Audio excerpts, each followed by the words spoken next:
My hand was halfway through the slot Evelyn's when mother's another morning palm routine. closed on the The envelope. same ink. I froze with my fingers her still handwriting. between the metal and the paper while a voice said, Finish the "Evelyn, truth, you can't Daniel. send that Tell right me now." everything you took from the Longing had envelope. carried me to the postbox at dusk. You won't like it. That same longing made my thumb rub the crease, where I'd rewritten the Evelyn, first line and I then should have torn told it you this out. sooner. The instant the I love letter you. left my pocket, it felt less private and more dangerous. Agnes's brought nothing fingers else were with cool me. and deliberate Please, as she just held let me the stay. envelope up between us and her face in the post.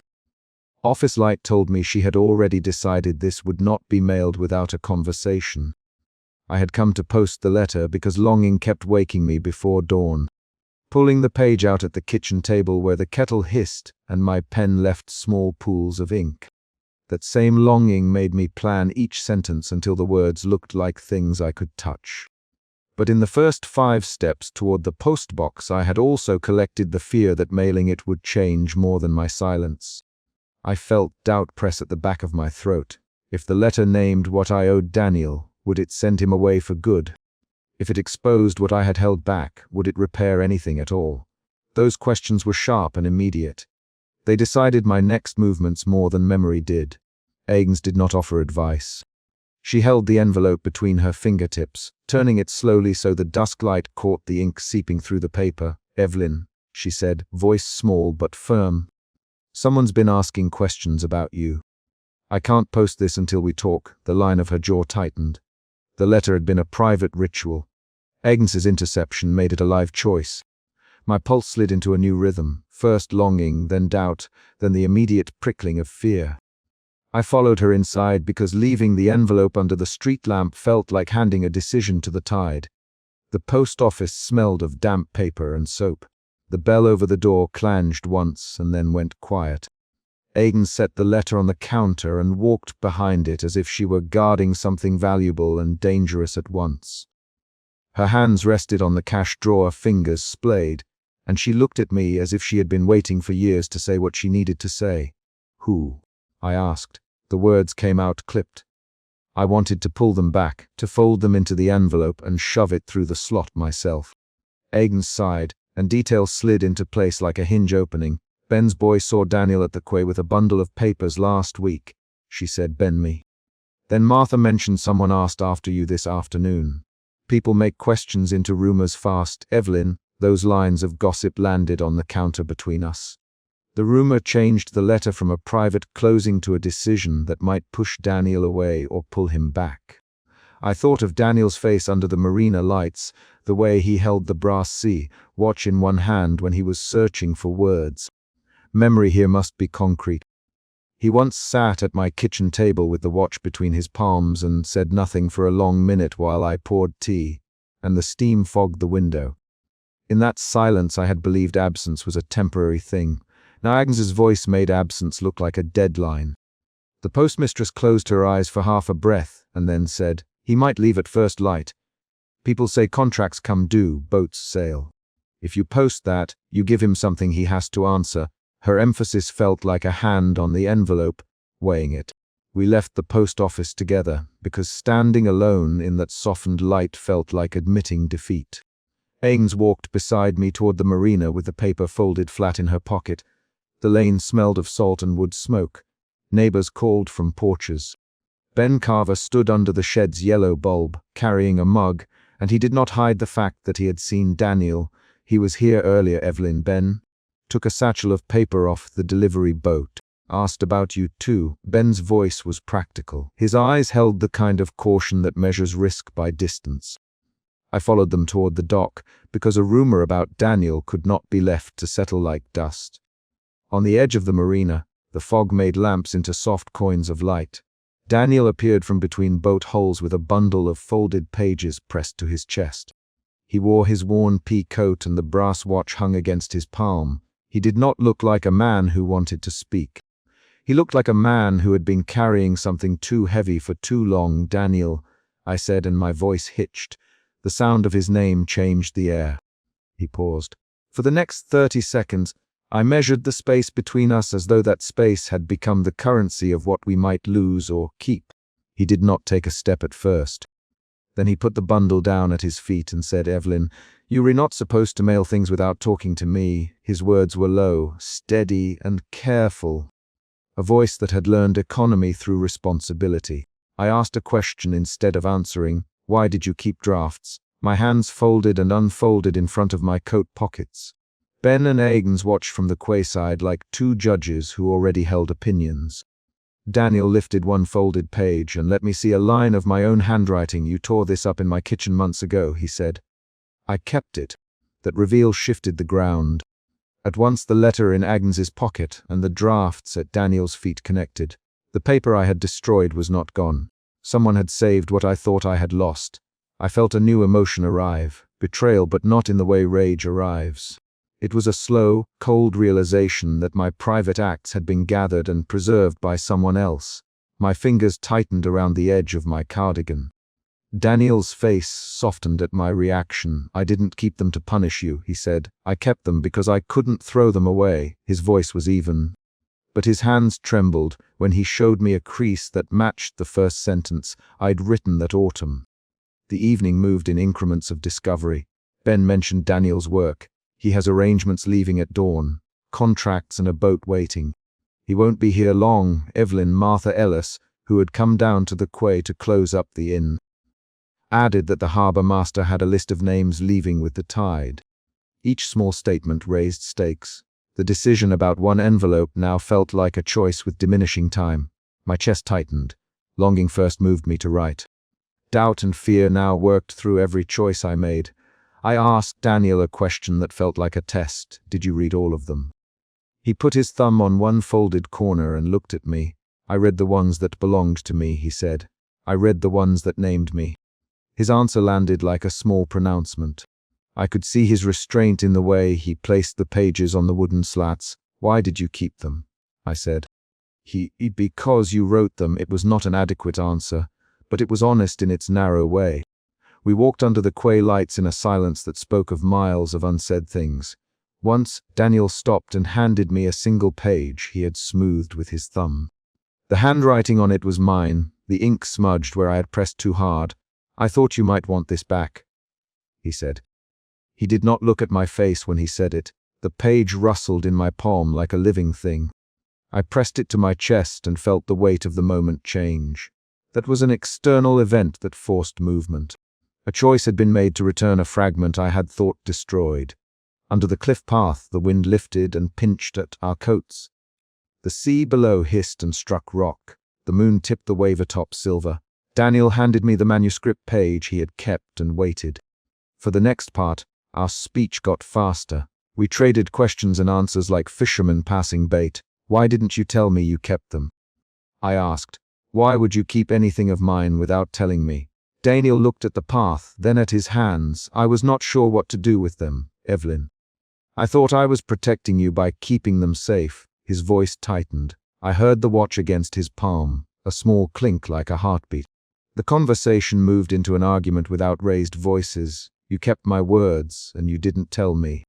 I said. "Daniel, that took away my control." He replied. "Evelyn, you left things unsaid and then you left town.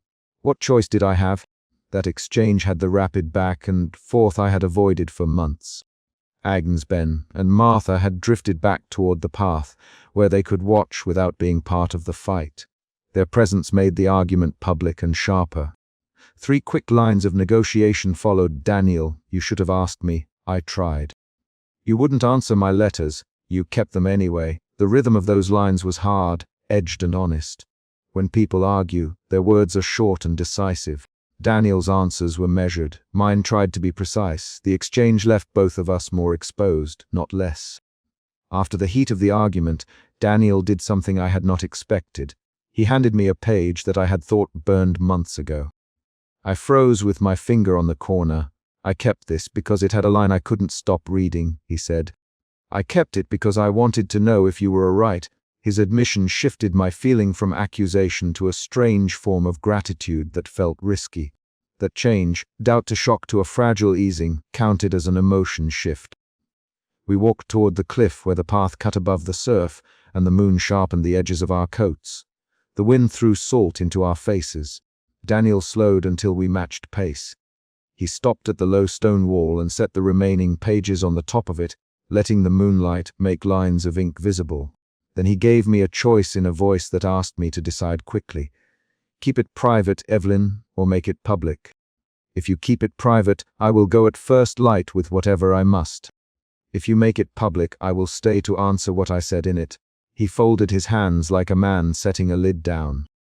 This was the cliff I had feared from the day I started writing. A single, consequential choice that would change Daniel's path and mine. My heart beat in my throat. I felt a new emotional shift, fear to resolve. My hands traced the envelope in my pocket and then moved to the page at the top of the stack on the wall. I could see ink smears identical to the ones by my kettle. I thought of nights I had left the pen uncapped and of the way Daniel had pressed the watch to his chest and not spoken. The decision had to be concrete, not sentimental.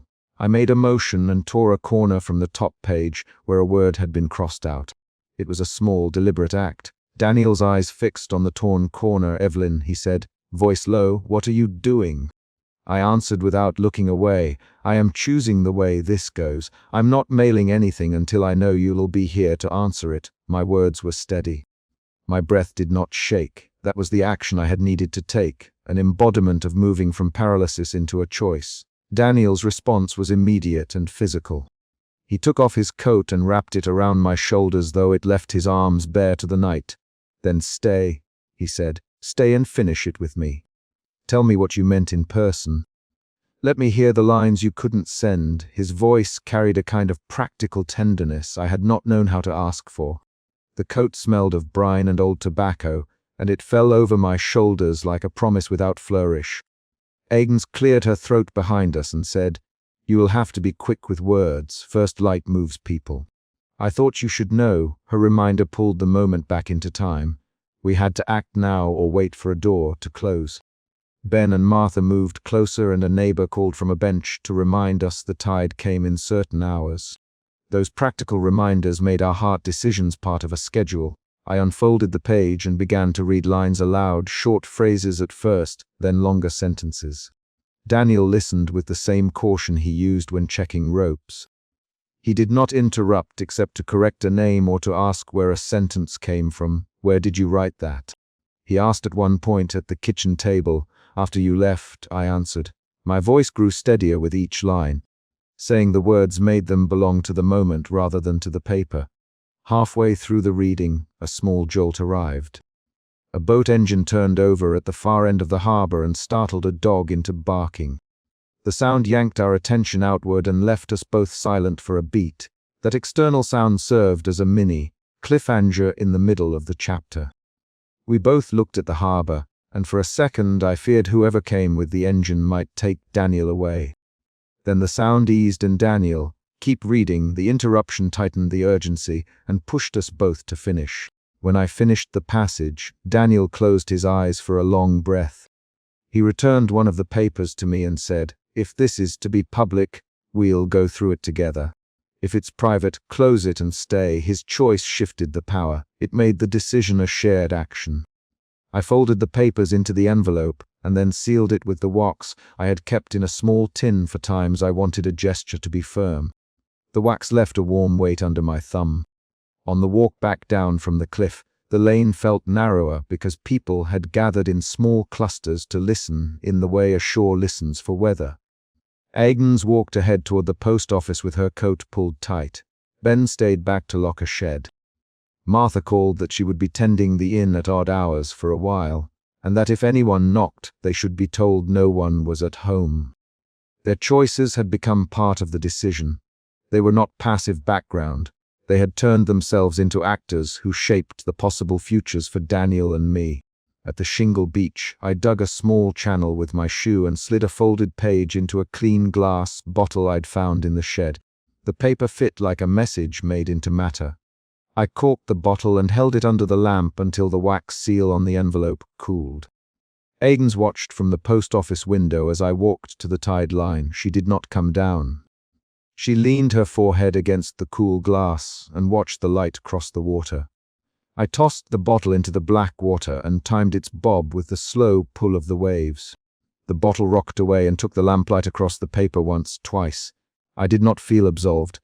I felt the simple, concrete fact of action. A bottle left the shore and the paper inside moved from my hands into a current I could not reach. Agnes turned away from the window and locked the post office door. The sound of the key sliding home was the last event of the chapter, exact and audible. It marked a small ending and a set of consequences that would arrive with morning light. I walked back toward town with Daniel beside me and his coat around my shoulders. The envelope in my bag was sealed but not sent. The papers he had returned were with him. The choices we had exchanged, showing the drafts, returning pages, the near departure at dawn, had shifted something measurable between us. We had answered one urgent question. We would not let the past leave without each other being present for the answer. Agnes closed a post office and said nothing as we passed. Ben waved once and went back to his shed. Martha locked her in and left a light burning in the window. When I reached my lane, Daniel pressed the brass watch into my hand like an offer to measure time differently. I did not promise anything grand. I slid the watch into my palm and felt its small weight, the tick that matched the wool of the coat. The night had narrowed into a set of actions and the tide had taken a paper. That bottle moving under moonlight was not a cure or a final word. It was a motion tied to a decision I had made at the cliff. The chapter closed with Agnes turning away from her shop window and the sound of a key in the post office door. A concrete end to the evening and a clear beginning of the next reckoning. I opened the door and Daniel Reed stood on my stoop, rain soaking the shoulder of his pea coat. The very envelope I had pushed halfway into the postbox clutched in his hand. Fear tightened my breath, fear that the words I had fought to keep private were already moving through town. He stepped inside without asking and handed the envelope to me with a steady look that shut the doorway behind him. The first exchange left no room for small talk. Why did you almost post this? Daniel, water beading on his hair. My name the way he always had, measured, careful, and the syllables felt like a balance I couldn't shift. I felt the old weight press between my ribs. The memory of my fingers caught in the slot the night before, the other palm closing over mine and the voice that said, Evelyn, you can't send that right now. That memory was real and recent. It had not been a dream. Fear, yes, but sharpened by the knowledge that someone had stopped me before and then returned what I had tried to release. I let him inside because the hall light made puddles on the floor and because kindness called me to a practical act. I took his wet coat. My cardigan smelled faintly of chamomile and salt. I shoved my hands into the sleeves to steady them. How did you find it? I asked, trying to keep my voice ordinary. It was on the pavement by the postbox. Daniel, rubbing his hands on his coat. Someone dropped it or left it. I saw your handwriting. He looked at me as if weighing what would break us both. His blue-gray eyes did not look accusatory. They looked tired. Behind him, the rain made a steady sound against the front window. I closed the hall door and led him into the kitchen, keeping the lamp low because sudden light made everything too sharp. The kitchen smelled of wet wood and the coffee I'd left to cool earlier. The radio in the corner hissed, but no music. Daniel threw the envelope on the table like a coin on a ledger and leaned his hands on the worn surface. Evelyn, he said, and the name had a weight now. Why would you write him? His question was direct and short. He stood too close and too far at once. I sat and traced the crease on the envelope without opening it. I needed to say what I couldn't say to his face. I replied. The sentence felt honest and clumsy. I kept rewriting it, Daniel. I could not stop. My fingers found the fountain pen in my cardigan pocket. I had the habit of holding it like an anchor when my chest tightened. He looked down at the envelope again. This could pull. He stopped and rubbed his jaw. His hands trembled exactly once. Evelyn, you know what this could pull. You know what I made myself take so you could keep walking. At that nameless pause, Jonna knocked on the kitchen door and his voice came through the small pane, breathless, carrying the town's course certainty. Evelyn. Daniel. Sorry to bother, but I saw someone down by the pier earlier with a folded page that had your handwriting on it. Jonna shuffled in wet shoes, his coat smelling of damp wool and fish. The elderly neighbor kept his hat in both hands the way neighbors do when they mean to be careful. He leaned his back against the doorway and held out a thin scrap of paper that had been damp and dried into a stiffer curl. It had part of a sentence. Evelyn, Jonah, I couldn't read it all. But the top line, your handwriting, he looked from me to Daniel and then down at his boots. Thought you should know, my throat tightened. I reached for Jonna's scrap, but Daniel's hand closed over mine first, and he slid the envelope toward him. He opened it with a thumb and found one full page and a torn corner folded inside. He smoothed the torn edge on the table until the light caught the ink. I flinched when Daniel exposed a corner of a second page with a date and a name I had not meant to put anywhere.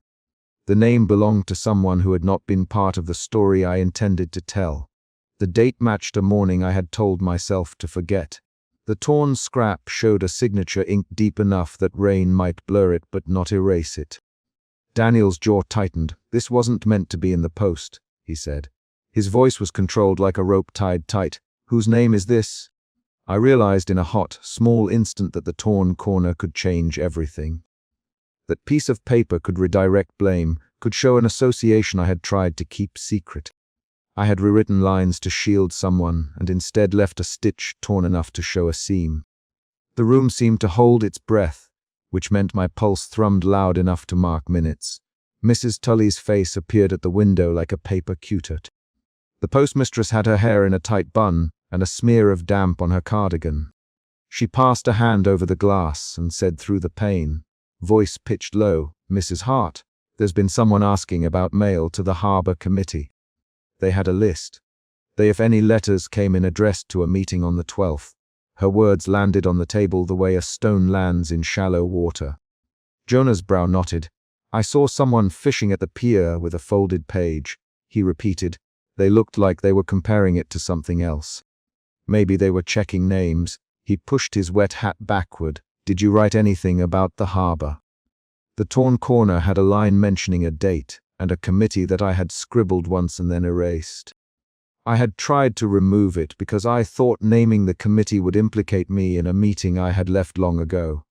Now the torn scrap suggested my erasures had failed. Daniel pushed back his chair and stood. Evelyn, he said quietly, if anyone ties that name to you, it will look like you were part of whatever happened that day. I covered for you. I told them I was responsible. They left it alone after that. I can't. He stopped. His hands found the brass C watch on his wrist, and he fiddled with it as if the motion could buy him time. There was a sharp change in the room. I felt suspicion give way to guilt inside me. Guilt that his past sacrifice might be undone by a torn page I had meant to hide. I had been writing to relieve myself, to tell a truth that had weighed my nights. Instead, I had made a new weight. The guilt tightened my fingers around the pen. You covered for me, I said, and the sentence came out like a question and an accusation combined. Daniel, you told them you were responsible. A short exchange followed, quick and clipped. I told them I did it. Daniel, why? I asked. Because you were leaving town, he said. Because you were afraid, and because I couldn't watch you break. Daniel, Evelyn, listen. I took it because I thought it would keep you safe. There were 3 rapid lines, then another 2. They came like small strikes in a ledger, balanced and precise. You never told me. I said, I thought I was doing the right thing. He folded his hands once and unclenched them. I thought silence was mercy. The emotion shifted again. Guilt moved toward anger, not the hot, ugly kind, but a steady, shocked anger at the adult choices made in my absence. You made me bear the absence of answers. I told him you let me leave with no explanation. You decided that for both of us. Jonna shifted, the wooden chair creaking. Now someone's fishing words out of the water, he said. If Mrs. Tully is right, the wrong people might be looking for that committee list, Mrs. Tully knocked on the window and held up a damp scrap folded into a corner like a dog with a bone. I found this misfiled in the bundle that came back from the sorting room, she said. Someone where anything to do with the 12th went. If letters start moving to the harbour, there will be questions. Daniel's face lost colour. He bent over the table and smoothed his palm on the envelope in a way that was almost protective. They about me a month after you left, he said. I lied then. I said it was mine. I never thought they'd look at a postbox day later and find traces of your handwriting. The kitchen light hummed. Outside, the storm let up to a steady drizzle and the night smelled of wet rope and old tar. My locket felt heavy against my chest when I moved. I slipped a new blank page inside, folding it like a promise I wasn't yet ready to speak aloud. We argued quiet lines for a while, surgical, honest, not theatrical. Daniel's words were low, Jonna's were blunt, Mrs. Tully's were practical and certain. Each line revealed a new detail. The timing of the questions at the post office, a fisherman who'd seen a folded page at the pier, the way the sorting clerk misfiled a bundle. Those external facts kept arriving every 3 to 5 paragraphs, like knocks at the kitchen door, and each one changed the calculation. At one moment the conversation snapped into a small cliffhanger. Jonah put his hat back on and said, "The man at the pier." He kept looking like he expected someone to come. He had a car with an amber light on the dash. I thought it was a town patrol, but the plate was new. We all turned to listen. The nameless detail, an unfamiliar plate, an amber dashboard glow, suggested the page might have been compared to something else, not merely read and discarded. The tension stung sharp enough to make me stand. "We need to find that torn corner, Daniel." His voice had an urgency that left no room for argument. If someone has the other piece, they might reconstruct the sentence. If they do, it could point back to me, to you, to whatever I told them I did. He pressed his palm to the table, then lifted it. "We can go to the pier now. We can look." He sounded like a man who had been holding a weight for years and had finally decided to carry it out in daylight. Jonah shook his head at first and then nodded. "I can come with you," he said. "I saw where the fisherman was. I can point you to the place he sat." Mrs. Tully crossed her arms and said, "You should be careful with this. If there's an official asking questions, don't let yourself be cornered. Bring a witness. Bring me if you need me." The postmistress's voice had no softness. It had a clerk's steadiness. The plan formed like a small machine. I would try to retrieve the torn page from where Jonah had seen it. Daniel would keep watch, and Jonah would point the pier and stand by as a neighbor. In that moment, agency changed hands between us. I could keep hiding the full truth, or I could try to stitch the torn corner back into a coherent statement and control where it led. For the first time that night, I felt decision rather than only remorse. Before we left, I folded a new blank page and tucked it into my locket. I did not write anything on it. The motion was quiet and concrete. A page folded, a paper pressed into metal, a click of the locket. It felt less like sealing away and more like setting aside a tool I might use later with care. Daniel watched the movement. He rose and stood at the kitchen doorway, the light behind him forming a dark edge around his shoulders. "Whatever happens at the pier," he said, "I'll stand with you. I can't promise outcomes, Evelyn. I can only promise I'll be there. When words are found, he my name with the steadiness that used to be a shelter." I felt gratitude and fear mix, a switch between two motions, one that wanted to run and one that wanted to fix the mistake. That was the first of the chapter's emotion shifts, fear into guilt, guilt into purpose. The second shift followed when Jonah produced a wool cap from his coat pocket and offered it to me. "You look like you'll catch cold," he said simply. We stepped out into the night. The drizzle had stopped, but the wooden boards of the lane to the pier still soaked our boots. Jonah walked ahead with a careful gait that matched his words, steady, deliberate. Daniel hovered at my side, his presence a flat, quiet thing I could measure by his coat's hem brushing mine. I tucked the locket under my shirt so it would not swing and betray the blank page inside. On the walk I asked Daniel straight questions. "Why didn't you tell me you had taken responsibility? Why did you let me leave without answers?" "I kept my sentences short. I thought I was protecting you," he said. "I thought if I took it, I could keep what's left of our quiet here. I couldn't imagine someone would dig at a postbox for a single envelope. I won't pretend I thought of consequences correctly. I only did what felt like the smallest violence then." He kept his voice low. We reached the pier and found the place Jonah had pointed out. A bench with one slat broken, a coil of rope half buried in seaweed, and a darkened shadow where someone might have sat. There was a wet spot on the board where a page might have lain. Jonah crouched and pointed to a damp crease partly hidden by an old fishing flyer. I reached for that crease. The torn corner might be there. The world narrowed to the edge of paper. My fingers brushed wet fibers and I drew out a small strip with ink that matched my handwriting. Relief and a new fear collided. Relief because a piece was recovered, fear because the recovered piece contained a name I had not meant to include. Jonah looked up at me. "You got it," he said. "Now what?" I folded the strip into my palm and felt its roughness. The pier smelled of salt and tar and the faint scent of someone else's cigarette. Daniel stood a pace away and watched me with a look I could not pass, relief mixing with dread. We could have burned it. We could have tried to smooth it into nothing. Instead, I said, "We will take it back. We will see what fits and what doesn't." My voice sounded small against the water. The torn piece did not answer questions. It only added new ones. Daniel nodded. "We will be careful," he said. "We will make choices together this time." Jonna clapped me on the shoulder like a neighbor and said, "Let's keep moving. There might be other pieces." We walked back with the paper folded in my palm. The night smelled of rope and the engines of a distant fishing boat. Mrs. Tully waited at the post office window, watching for any movement. Her presence felt like a guardrail I did not know I needed. Back at my kitchen table, we laid the torn corner next to the envelope and compared angles like surgeons testing a seam. Daniel traced the ragged edge with his fingertip and said, "If they reconstruct this, they'll connect you to that meeting. They might come for more than answers." I swallowed and pushed my hair behind my ear, the old mannerism that steadied me. "Then we will be honest about what matters. Not about what shields our fear," I said, and the sentence surprised me as much as it did them. It was not a vow in grand language, it was a statement of action. Tell the truth that needed telling, and choose what to protect by name. Daniel's jaw loosened and he exhaled once. "I can't promise the town won't ask hard questions," he said. "I can promise I'll tell what I did and why I did it. I won't let you carry lies alone again." His voice was quiet and carefully placed. The chapter closed on a small, active beat. The four of us, me, Daniel, Jonna, Mrs. Tully, moved the torn scrap into an envelope and sealed it with tape. I slid the blank page from my locket and put it back in my pocket. The rain had stopped.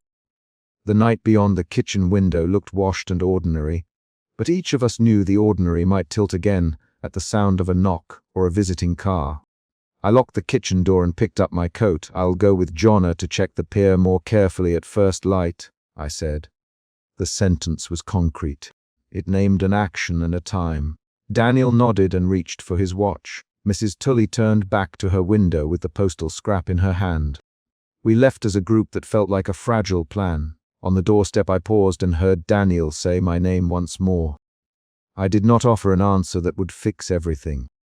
I only pressed the sealed envelope into my bag and stepped into the lane toward the pier with Jonna at my side and Daniel watching from under the porch light.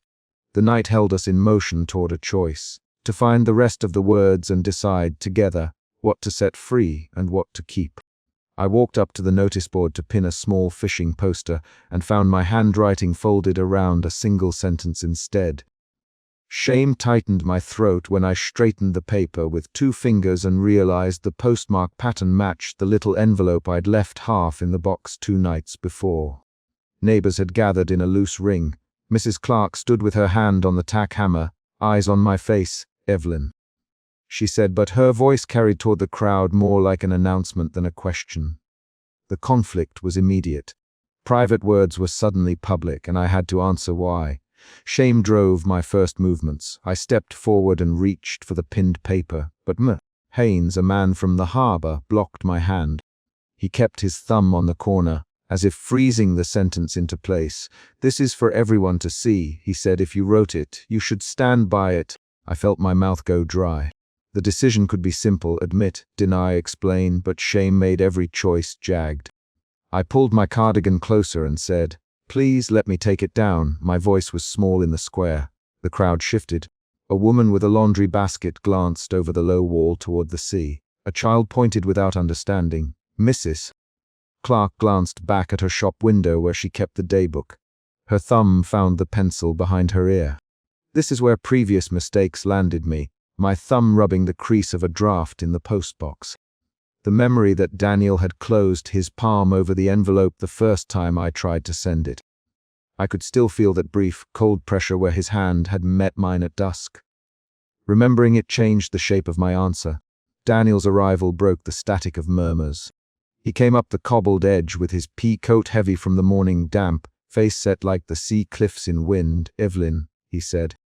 Close enough that only I heard him stand back. He stepped between me and the notice board with the practiced stillness of someone used to moving into storms. The crowd let him. Shame shifted into a brittle anger that cut through my chest. "Daniel," I said, "how did you—" He didn't finish. He kept his hand at his coat pocket, and for a beat I thought of the envelope he once took from the slot and tucked away. "Mrs. Clark cleared her throat. "Tom found a bottle," she announced before anyone could ask. "Tom says there's paper in it, and he brought it from the rocks this morning." Heads turned toward the harbor. The new fact pulled the scene open. Someone else had been moving my words through the town. Suspicion flared now, overtaking shame. Suspicion moved my feet toward the jetty. I stepped off the square and followed a thread of neighbors toward Tom Alvarez on the rocks. Tom held up a water-creased scrap of paper. He was a man with hands made for nets and knots. He spoke with the directness of someone who had to name things clearly. "Found this by the old boathouse at first light," he said. "Thought maybe it's yours, Evie." He my nickname, as if the familiarity could soften the discovery. The scrap matched the pinned note. Salt had left a faint halo along the ink. Tom's voice pulled another emotion, relief that the distribution had a source, and fear because that source could be anyone. "Tom, where exactly?" "Daniel." He kept his tone flat, the same tone he used when the fishing nets snagged on rocks and needed a steady hand. Daniel's presence quieted neighbors. People watched him like they watched the tide. I felt a short, sharp panic. If someone wanted me exposed, why now? If someone wanted to shame me, what would they hope to gain? The questions came too fast to hold. I said, "Tom, did you see who left it?" Tom shook his head and pointed to a stretch of wet stones that dipped below the boathouse. "No, it was floating when I found it." Tide's been moving odd with the storm last night. The detail, storm tide, moved the mystery from a malicious neighbor to a sequence of small, practical events. An older woman in the crowd called out that she had seen a light bobbing on the horizon just before dawn. Hearing that, my mind scrambled to pin a pattern. Bottle tide, bobbing light. Shame softened into curiosity and the need to know. I could have gone home then, closed my door and let the town argue without me, but something pulled me to press for causes rather than excuses. I told Mrs. Clark, "Keep the board as it is for now. If someone's moving my words, I want to see how they do it." Her eyes narrowed in a way that was not unkind. "You're not going to let them keep you pinned, are you?" she asked. I could hear skepticism in her voice, but also an old softness. "No," I said. We walked back toward the market where faces blurred into busy emotions. People questions in underlined tones. "Did you write it? Who is it for? Is it about the marriage?" The attacks came as short cuts in the air. Daniel kept his shoulders between me and the worst of it. Mrs. Clark walked with us, her boots stirring the wet sand that had been tracked across the cobbles. "Evelyn," she said quietly, "you don't have to answer every question." I felt anger flare again, this time aimed outward. The crowd was not simply curious. The crowd wanted a narrative, and the narrative they preferred fit gossip better than truth. At the bakery, someone pushed forward with a loaf as if it granted a right to interrogate. The voice belonged to a neighbor who had never liked how I arranged the shop listings at the post office. "Did you mean to hurt him?" she said, nodding toward Daniel, who stood still, face shadowed beneath his coat. Daniel stepped forward with slow precision. "No," he said. "Evelyn didn't intend to hurt anyone." His tone was low and measured. He did not offer more. That infuriated the accusing neighbor. She raised her voice until 3 others chimed in. The scene snapped into a small public trial. I pushed against the pressure and tried to speak, but my jaw felt heavy. Instead, I traced the edge of my locket between thumb and forefinger. The ring inside was a photograph folded down, a small tether to what I had kept private. I said, "Daniel, please tell them what you know." Daniel looked at me, then at the crowd. "I took the envelope once," he admitted. "I thought it would keep you safe. I was wrong to keep it. I am sorry." His voice broke on the last word, the break precise enough to show the cost he had carried. The crowd quieted for a second. The admission shifted suspicion toward him. Shame returned, but this time angled into protective anger at Daniel's secrecy. A man named Hargreave voiced exactly that suspicion. "You staged this, Reed. Hargreave, you tried to control the narrative. Why would you bring it back like this?" His accusation landed like a stone. Daniel's jaw tightened. "I didn't bring it back," he said. I didn't put those copies on the board. The exchange became faster, words clipped. I stepped forward, then tell them how the envelope vanished the first night, I demanded. It was a demand that pointed to Chapter 1 and Chapter 2, my thumb in the postbox and Daniel on my doorstep, rain soaking his coat. Not denying those moments kept the town listening. Daniel paused, then said, I did take the envelope when you pushed it in. I wanted to keep it safe because I feared what you'd do if you sent it. I kept it in my coat, and I did not tell you. I am sorry I kept it from you. He touched the brass of his C, watch as if that object could steady his words. The admission made his motives concrete. Protection, fear, shame. I felt old anger resurface and then fold into something else, hurt that he had decided for me. Why would you decide for me? I asked. Because I thought I knew what would happen, he said, voice low, and I was afraid of losing you to the consequences. The need to know who had distributed the copies remained. Daniel's confession explained part of the mystery, but opened new questions about who had turned my private drafts into town spectacle. We moved on, the market rough with whispers. The encounter at the bakery forced decisions. Stay and argue, or follow the clue to the rocks where Tom found a bottle. I chose the shore. My movements had an urgency now that mixed suspicion with determination. Mrs. Clark and Tom went with us. Hargreave trailed behind, still shouting accusations that faded with distance. The walk was short, salt in the air and gulls circling with sharp cries. As we stepped onto the jetty, Tom pointed along a string of sea, bleached rocks where a bottle might have lodged.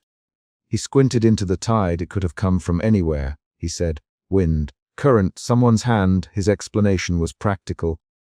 A fisherman's reasoning that cut straight through rumor. At the boathouse, Daniel bent down and picked up a small scrap that had been pressed into a crevice. He opened it with careful fingers and smoothed the torn edge. The ink matched my handwriting again, but here the writing included a line that referenced a childhood memory I had never written about on any public paper. My mother's voice in the morning she closed the gate. That detail tightened my throat. How had it surfaced? I said, who would know that? And the question floated between us. Tom set the bottle on the wooden planks and said, there's a cork inside with wax. Someone sealed the letter twice. That technical detail changed the possibilities. This was not random tide. Someone had chosen to hide and deliver. Suspicion focused and narrowed. Mrs. Clark, we should look at who had reason to move it. Who in town gained if Evelyn looked compromised? Her question moved the investigation into politics, the small alliances and debts that thread a place like ours. The idea made my shoulders stiff. The unsent words had become bargaining pieces. At dusk, when the market closed and most windows lowered their shutters, a neighbor shouted that they had seen a figure near the old lighthouse the night before. Daniel stiffened at the name of the place. His fingers went to the watch again. The lighthouse keeper's boy saw someone, he said quietly. The revelation felt like a pivot. If someone had used the tide and the bottle as a way to publicize, they had timed it for tides and light. The pattern was meticulous enough to be deliberate. I thought of the envelope Daniel had taken the first time and kept hidden. I could imagine someone else taking drafts, making copies, and setting a small spectacle in motion. That evening, Daniel brought me back to my kitchen with the front door shut. The room smelled of sea, and the bread that had been baking, the details that remind a person of ordinary life. He set the bottle and scraps on my table and folded his hands on the worn wood. I should have told you I took the envelope, he said. I kept it because I thought I was protecting you. I didn't realize keeping it would let someone else make a show of it. He kept his voice even but hollow. He looked like a man who had been counting cost for too long. I felt anger at him and gratitude for his intent. The two ran together and made me speak faster. You decided for me without asking, I said. You no one. You hid my choice. Daniel's shoulders rose and fell. I know, he said. I couldn't accept the risk. I was scared you'd leave, or that people would use your words against you. I thought my keeping it would stop harm. He paused. Instead, it made the harm different. My hands tightened on the table edge. I pushed my chair back and walked to the sink, letting water run over my fingers because the physical sensation steadied the swirl of accusation and pity. We argued, but not the sharp, quick barbs of the market. This argument was quieter and slower, 3 to 6 quick exchanges that hit raw places. "You hid it," I said. "You lied. I didn't want to hurt you more." He answered. "You chose for me," I replied. "I chose for both of us," he said. "That doesn't make it right," I answered. The back and forth made the chaos clear. It also revealed the cost he had been carrying alone. Each line was a small admission, and the accumulation changed how I felt. Anger lessened into negotiation. The next day at the market, Hargreaves' accusation became a demand that someone investigate. He accused Daniel of orchestrating the publicity to frame someone else. Mrs. Clark and Tom intervened. They insisted on facts over insinuation. Tom's testimony about finding the bottle and where he found it moved people's thinking from story to evidence. Mrs. Clark the fisherman about tides and currents, and he described the pattern of wind from the storm last night, and how bottles tend to roll into particular crevices. The discussion involved named neighbors and practical details that turned public gossip into a small inquiry. The shift from rumor to fact gave me room to breathe. That night, we walked to the pier because I wanted to settle the argument with one final talk. The boardwalk creaked underfoot and the moon threw a thin, white line across the water. I brought the idea of release with me because I had to make a decision that meant more than clearing my name. It meant choosing whether to let Daniel bear his silence or to let him go for my sake. On the pier, I stopped and turned to face him. "Tell me everything you took from that envelope," I said. He looked at me, the moon caught in the slight scar along his brow. He reached into his coat and took out a folded paper. "I kept one thing I wrote but never sent," he said. "I wrote an apology because I thought if I couldn't protect you from the world, I could at least protect you from my mistakes." He opened it. The words were short and plain. A confession of fear and a promise to keep her safe, accompanied by an offer to leave the town if secrecy was what she needed to be whole. The paper's lines trembled when his fingers moved. His confession made a new choice possible and pushed the scene to its highest point. He would separate himself out of love if she asked it. Everything narrowed into a small, violent moment of decision. I heard gulls farther off, a rope creak. Someone laughed lightly down the pier as if unaware of the stakes nearby. My emotions shifted fast. From suspicion to disbelief to the H of wanting him to stay. I asked, "Would you really go?" He didn't answer immediately. He looked at the watch, then at me. "If that's what you ask," he said finally, "I'll go. I can't ask you to forgive me. I only offered a way to protect you from my mistakes." His offer forced a choice that was not about public shame but about love and control. I felt an old, stubborn part of me rise. I had spent months rewriting a letter I never sent, trying to press truth into tidy lines. Leaving would be easy for him and a losing bargain for me. But taking him back without addressing the secrecy would let the old pattern continue. I moved my hand into my cardigan and pulled out a folded copy of my most recent unsent note, shorter than the drunken drafts pinned on the board. The night air smelled of kelp and cold metal. I folded into a narrow slip, sealed it with wax because I wanted the motion to be deliberate. "I won't ask you to leave for me," I said. "If you want to leave for your own reason, tell me clearly. But I will not accept being hidden as the price of our quiet." Daniel's fingers brushed mine as I handed him the sealed slip. He caught it like someone taking a small live thing. He looked up. "Then what do you want?" he said. I could have asked for public vindication, revenge against whoever had distributed the drafts, a public apology. Instead, I chose a private, precise action. "Do not decide for me again," I said. "If you want to protect me, tell me first. Let me choose what I release." His face changed. The tautness eased. "I can do that," he said. I took a fresh copy and slid it into a small glass bottle I'd found in the boathouse, the same shape as the one Tom had brought earlier. Daniel watched me seal it with wax. "You could throw it out to sea," he said. "You could burn it." I held the bottle and felt the weight of decisions inside. "I am going to let it go in a way that belongs to me," I said. I walked to the edge of the pier and dropped the bottle into the dark water. It caught briefly on the lip, then slipped free with a faint, small plunk. The sound was final enough to feel like an action and not a surrender. Daniel reached for my hand as the bottle bobbed away. He didn't try to pull me back. He stood beside me and let the water take what I decided to relinquish. For the first time in months, I felt that the choice had been mine. The knot of shame loosened not because the world had forgiven me, but because I had made a deliberate, visible release. He nothing for a long breath. Finally he asked, "Will you let me stay?" The question was small and human. I answered with another small action.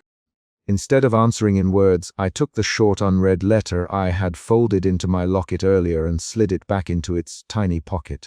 Then I opened my hand and placed it against his watch, an offering of trust rather than a demand. "Stay, Daniel," I said. "Stay, but stay differently." He closed his fingers over mine and pressed once, a measured move that meant agreement without flourish. The tide pulled a thin silver line beneath the moon. We walked back toward town before the pier emptied completely. Tom called out something practical about a tied schedule, and Mrs. Clark reminded us the bakery closed after 9. Those ordinary facts stitched the night back into the town routine. They were the proof that life kept happening after big decisions. The next morning I sat at the kitchen table and folded a very short letter, 3 lines and no more, that I would never post. I placed it carefully inside the locket and clasped it shut. A neighbor knocked while I was fastening the chain. I opened the door to find Daniel standing with his pea coat over his arm, the brass watch catching the sun. He held out his hands empty, palms up. "I brought nothing else," he said. He smiled in a way that held apology and patience. "Good," I said. I took his hand and let him come in. He hung his coat on the peg and set his watch on the table beside the bottle we had used. The weight of his decisions rested there, small and visible. When the kitchen light warmed the table, I slid the locket under my shirt and felt the folded paper against my heart. The town's whispers still existed outside, but the private choice, my choice, sat in my palm as plainly as the locket itself.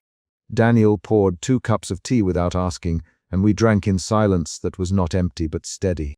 He put his hand over mine on the table, fingers splayed to match mine. "Evelyn," he said quietly, naming me as if to keep me present.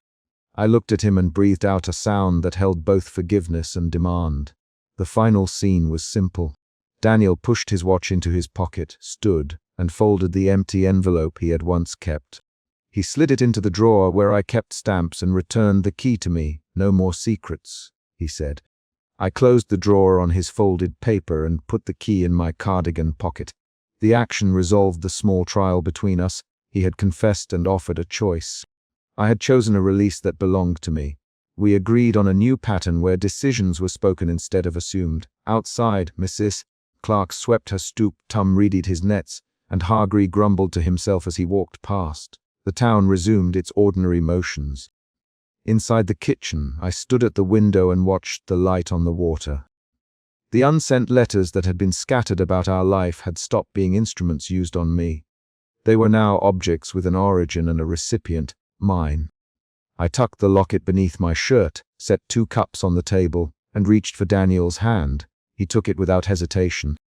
The last concrete thing in the chapter was the sound of the door closing behind me when Daniel finally left to take his watch on a short walk.